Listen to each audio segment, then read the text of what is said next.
Managing editor of the Daily Signal, Tyler O'Neill. Tyler, thanks for being here on the Leventhal Report. What's the word on the street about Pete Hegseth's hearing tomorrow? What are you expecting? How tough a time will he have? Yeah, we're expecting there to be a lot of fireworks.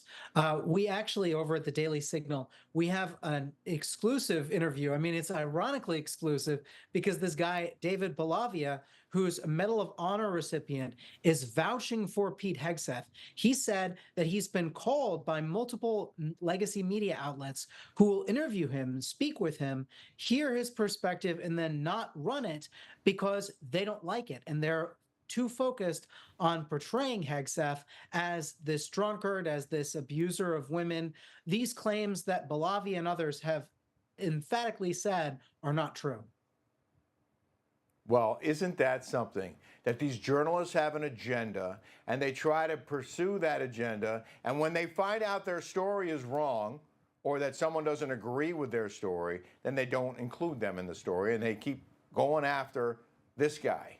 We don't have hearing dates for some of the nominees: Tulsi Gabbard, RFK Jr., Kash Patel. Are you concerned about these nominees or any others not winning confirmation?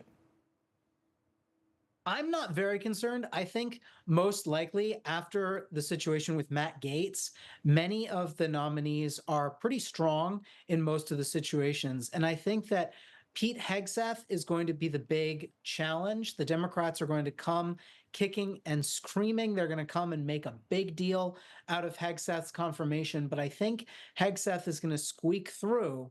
And I think most of Trump's nominees will be confirmed by the Senate. Well, Tulsi Gabbard, there's a lot of stuff out there about her pick as well.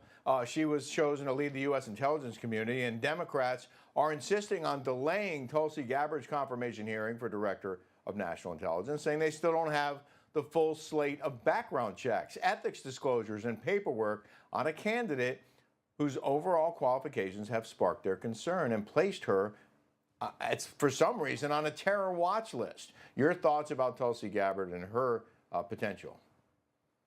Yeah, I think Tulsi Gabbard illustrates, Trump's decision to pick Tulsi Gabbard illustrates a genius here. He is putting people who have been targeted by the establishments that he's setting them to run into these positions of power to really clean house, to really bring about change. And the fact that Tulsi Gabbard was, in many of our minds, unjustly put on this list actually makes her a good candidate to bring about reform in the intelligence community by, and as Director of National Intelligence, she's going to be gathering the briefings that Trump will see.